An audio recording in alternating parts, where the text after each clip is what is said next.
2025 సంవత్సరం డిసెంబర్ నెల సింహరాశి. ఈ సింహరాశి ఫలితాలు మనం చెప్పుకుందాం.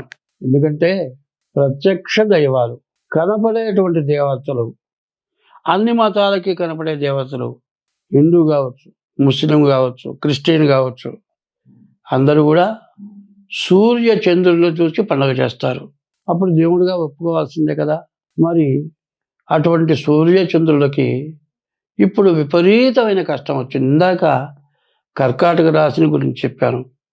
కర్కాటక రాశి పూర్తిగా కష్టదశలో, చాలా బాధల్లో, చాలా నష్టాల్లో ఉన్నారు అని చెప్పాను.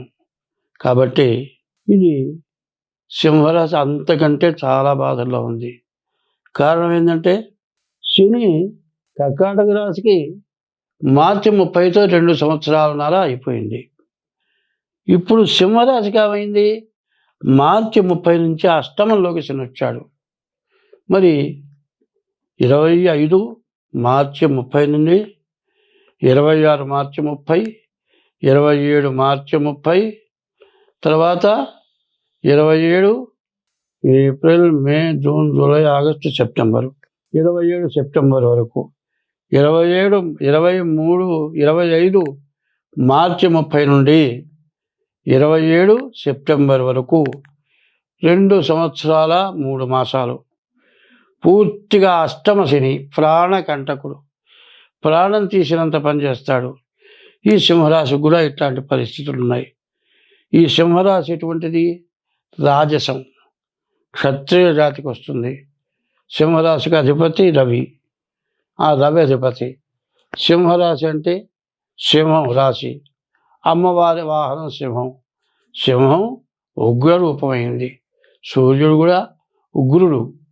ఎంత వానలోనన్నా నిలబడతాం.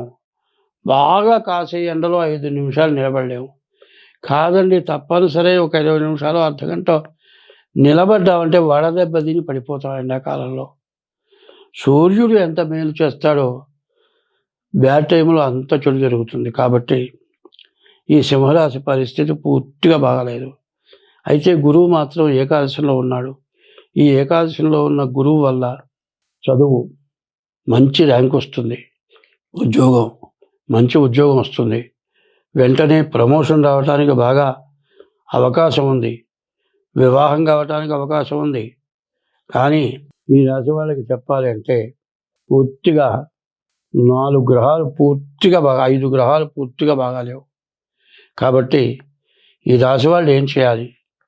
ప్రతిరోజు కూడా తెల్లవారుజామున లేచి సూర్యోదయానికి ముందు స్నానం చేసి, దేవుడి దగ్గర దీపారాధన చేసి, ఉదయిస్తున్న సూర్యుడికి పొద్దురుపూట, మధ్యాహ్నం 12 గంటలకి సూర్యుడికి, సాయంత్రం 5 గంటలకి సూర్యుడికి నమస్కారం చేయాలి. నమస్కారం చేసేప్పుడు ఇప్పుడు శ్లోకం చెబుతూ ఉన్నా. ఉదయం బ్రహ్మస్వరూపం, మధ్యాహ్నంతు మహేశ్వరం, సాయంకాలం స్వయం విష్ణు, త్రికాలం వహ దివాకరం.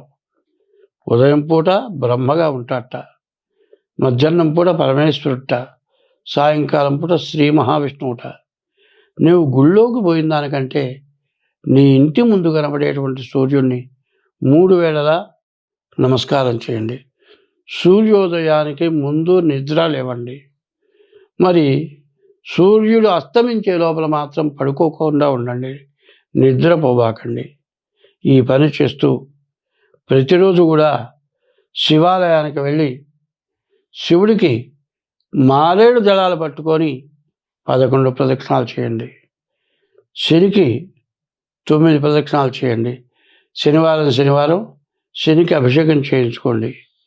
ఇంతటితో చాలదు. మీకు డేట్ ఆఫ్ బర్త్ ఉంటే డేట్ ఆఫ్ బర్త్ ద్వారా కానీ, డేట్ ఆఫ్ బర్త్ లేకపోతే హస్త సాముద్రిక ద్వారా కానీ మీ జాతక చక్రం వేయించుకోండి, మీ జాతకం చూపించుకోండి.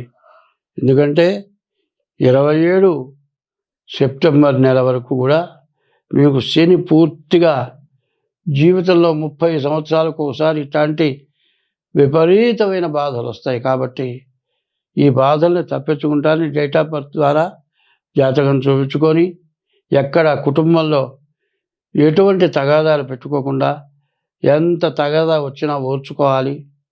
ఇప్పుడు ఒక చెయ్యికి ఒక చెయ్యి తగిలితే శబ్దం వస్తుంది. ఒక చెయ్యి ఊపితే శబ్దం వస్తుందా? ఇంట్లో ఒకళ్ళు తగాదాతో పొద్దుగూకులు అరుస్తున్నారనుకోండి, మిగతా వాళ్ళు మెదలకుండా ఊరుకుంటే అరిచి అరిచి వాళ్ళే సర్దుకుంటారు. ఇట్లాంటి ప్రవర్తన సింహరాశి వాళ్ళకి చాలా అవసరం. ఈ సింహరాశి వాళ్ళు ఎంత జాగ్రత్తగా బతికితే అంత మంచిది. స్వస్తి.